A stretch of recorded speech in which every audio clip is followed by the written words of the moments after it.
Hey there. তো আজকের এই ভিডিওটা মূলত আমার সেসব স্টুডেন্টদের উদ্দেশ্য করে যাদের math, chemistry, higher math, physics এগুলো মোটামুটি ভালো স্ট্রং আছে কিন্তু তোমাদের বায়োলজিটা ভালো লাগে না কিংবা বায়োলজিটা তোমরা মুখস্থ করতে পারো না বা বুঝতে পারো না কীভাবে বায়োলজিটা পড়তে হয়। তো তাদের উদ্দেশ্য করে এই ভিডিওটি মূলত।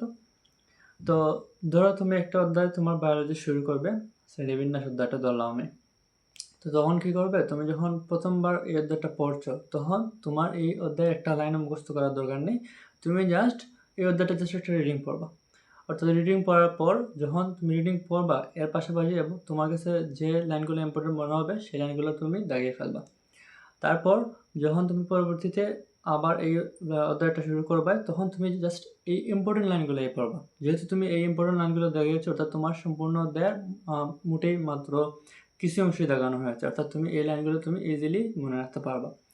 তার পরবর্তীতে তুমি যখন এই লাইনগুলো তোমার ইজিলি পড়া হয়ে যাবে তখন হয়তো বা তুমি যদি চাও তোমার সিলেবাসের অন্যান্য চ্যাপ্টারগুলো এরকম একটা বেসিক আইডিয়া নিয়ে রাখতে, অর্থাৎ অন্যান্য চ্যাপ্টারগুলো এভাবে রিডিং পড়বা এবং পড়ার পর পড়ার সাথে সাথে এগুলো দাগাবা এবং একই সাথে তুমি এই জিনিসগুলো যখন মাত্র যেহেতু মাত্র কিছু লাইন দাগানো হয়েছে অর্থাৎ ইম্পর্টেন্ট জিনিসগুলো দাগানো হয়েছে তুমি ইজিলি এটা মুখস্থ করে ফেলতে পারবা। তারপর এরকম যদি তোমার অধ্যায়ের বা সিলেবাসের যে কয়েকটি অধ্যায় তুমি একটা মোটামুটি আইডিয়া নিয়ে নাও তখন তোমার ভিতরে একটা কনফিডেন্স যাবো যে আমি তো অলরেডি এই অধ্যায়ের মোটামুটিটা কভার করে ফেলেছি, অর্থাৎ ইম্পর্টেন্ট যা আছে আমি এগুলো থেকে প্রশ্ন নিতে পারবো। তখন তুমি যখন তোমার এই অধ্যায়টা আবার দ্বিতীয়বার কিছুদিন পর আবার প্রথম অধ্যায় তুমি শুরু করবা, ধরলাম আবার শ্রেণীবিন্যাসটা শুরু করছো, তখন তুমি যদি তোমার ইম্পর্টেন্ট লাইনগুলো পড়া আছে তুমি আবার যখন একটা রিভিশন দেবা ইম্পর্টেন্ট লাইনগুলো আবার লাইন টু লাইন পড়বে তখন তুমি ইজিলি, তখন আর বেশি সময় লাগবে না, ইজিলি অধ্যায়টা কমপ্লিট হয়ে যাবে।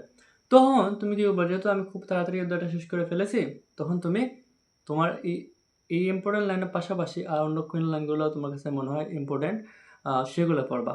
মোটামুটি ইম্পর্টেন্ট মনে হচ্ছে এটা এখানে একটা ইনফরমেশন আছে, এই ইনফরমেশনটা একটু দাগাই, এটাই একটু পড়ি, তখন এই ইনফরমেশনগুলো তুমি শিখে ফেলবা।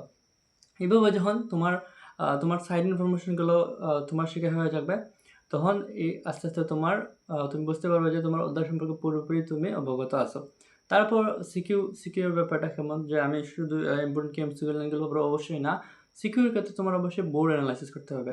তোমার একটা অধ্যায় থেকে সিকিউর জাস্ট স্পেসিফিক কিছু সিকিউ আসে, স্পেসিফিক কিছু টপিক থেকে আসে। তুমি যদি বোর্ড অ্যানালাইসিস করো তাহলে তুমি বুঝতে পারবে যে মাত্র 2-3টা টপিক থেকে বারবার ঘুরিয়ে আসছে, তখন তুমি এই স্পেসিফিক জিনিসগুলো শুরুতেই শিখে ফেলবা। তারপর তো মনে হচ্ছে যেগুলো কম আসছে সেগুলো আমি পরবর্তীতে শিখবো। আপাতত আমি যেহেতু মেইন যে জিনিসগুলো শিখে ফেলেছি তুমি এগুলো যেহেতু আয়ত্ত করে ফেলেছো তোমার ভিতরে একটা কনফিডেন্স যাবে, তখন তুমি সাইড জিনিসগুলো পড়তে পারবে।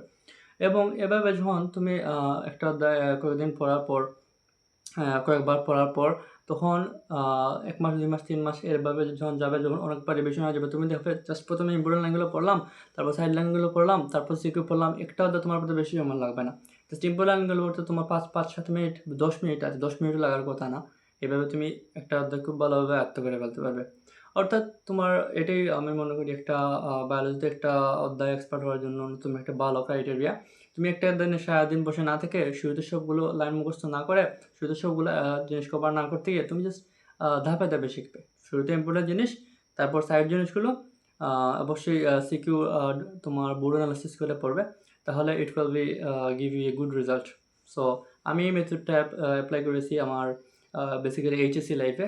কারণ এইচএসসি লাইফে তুমি যে দেখা যেত যে একটা জিনিস তোমার ডেপথে থেকে একটা অধ্যায় অনেক ইনফরমেশন আছে, সব ইনফরমেশন তুমি চাইলেও একসাথে মুখস্থ করতে পারবা না।